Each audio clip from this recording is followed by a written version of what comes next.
Pete Hegseth now, co-host in Fox and Friends Weekend and author of the new book, Battle for the American Mind. #1 on the New York Times bestseller list. Congrats to you, Pete, and welcome. Thank you, Sandra. You know, we're Thanks horrified by seeing some of those that were targeted over the weekend with violence as a result of the overturning of Roe v. Wade. Your thoughts this morning, Pete? Well, we should expect that given what happened in between the leak of the draft opinion to Supreme Court justices and the actual decision itself.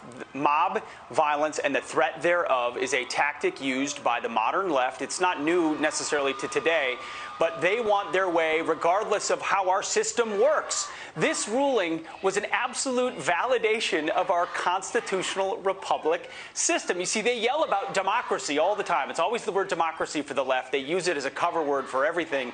Yet the irony of this decision is, in most of the places, as you pointed out, where these riots and protests are happening, abortion on demand will still be legal in those states. All this decision does is give the decision back to the people and the state representatives to make that decision themselves, as opposed to 9 unelected judges dictating the law of the land. So we expect these types of intimidation and hissy fits and heated rhetoric. But for me, I sit back and say, you know, God bless our system and the wisdom of our founders who made sure that it wasn't the tyranny of the majority that would decide where our rights come from and what is a life. Instead, our Constitution validated our system, and we got a great opinion. And just another one for Coach Kennedy. It's a wonderful thing to see.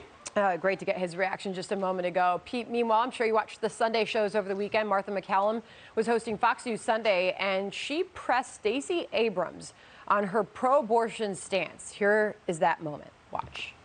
If you believe in it all the way up to 9 months, you're talking about caring about the lives of women. I'm just asking, at what point do you start to care about the life of that baby? What I would say is that it is a medical decision. I don't know of a single woman who reaches the stage where this decision is easy. So I'm going to take that as up to 9 months in some cases, depending on the woman. Correct? That is not what I said. I said this is a medical decision, and the medical decisions that have to be made in context. Pete, your reaction to that?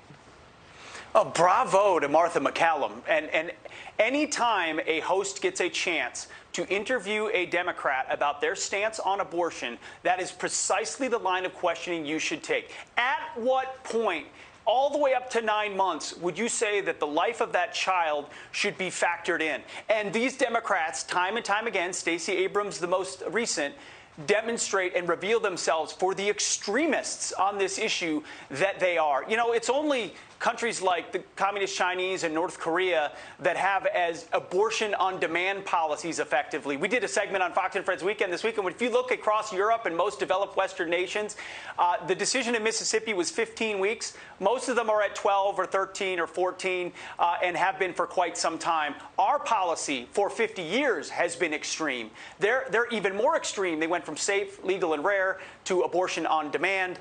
Good for her. That's exactly who they are. They're beholden to the pro-abortion lobby, and they'll continue that rhetoric, which is way out of step with their voters. Meanwhile, Pete, in the wake of the big decision on Friday on Roe v. Wade, Democrats have renewed their calls to pack the Supreme Court. The White House just yesterday finally confirming that the president has not changed his position and is still opposed to expanding the court. A new op-ed argues keeping the court as is, quote, would permanently preserve the independence of the Supreme Court. If one party packed the court, another party with a new majority would retaliate by trying to pack the court again. The result would undermine both the independence of the court and the rule of law itself. 9 Supreme Court justices have worked well since 1869. But a New York Times op-ed has this take and this headline: how to discipline a rogue Supreme Court. The so-called discipline not only includes packing the court, but adds a push to impeach current justices. Democratic Congresswoman Alexandria Ocasio-Cortez, Pete, is on board. If we allow Supreme Court nominees to lie under oath and secure lifetime appointments to the highest court of the land and then issue without basis, there must be consequences for such a deeply destabilizing action and hostile takeover of our democratic institutions. must be consequences for lying Supreme Court justices when there's absolutely no proof that that was the case. No, go back and check the tape of how Amy Coney Barrett and Kavanaugh and Gorsuch and others answered the question of Roe v. Wade.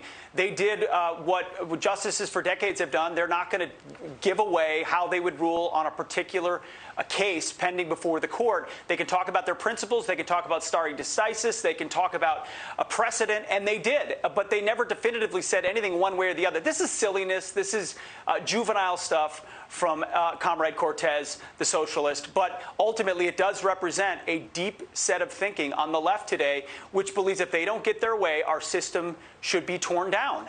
And instead, our system has validated itself. It's easy to defend against this. And thankfully, Joe Biden has found one issue, well, just one, yeah, where he's willing to take on the hard left of his party and say, hey, guys, that's bonkers. Yeah, and speaking of my Supreme Court sources on Friday, making it very clear that this was just a misunderstanding of the word precedent and what it actually means, to your point about those justices and the way they viewed this as precedent for the law of the land for those 50 years does not mean that law cannot change, was the point that many were making. Okay, and the Wall Street Journal editorial board making that point this morning. An MSNBC host, meanwhile, Pete, pressed California's lieutenant governor on her calls to defy the Supreme Court. Listen to this. Be prepared to live in defiance of these 6 people who think that they have the right to tell you what you can do with their body. To break the law? No. I am telling people that they can access, under California law, their rights that were protected by the Constitution. That is going to be held in defiance in some states. And I would say, yes, prepare to defy. I'm not sure how you react to that, but we heard many calls like that in the wake of this. Maxine Waters said this on the steps of the Supreme Court Friday as well. Well, this is what they are already doing when it comes to things like, say, sanctuary cities where they don't enforce immigration law, or DAs in these liberal cities who are refusing to enforce the law themselves, effectively becoming public defenders.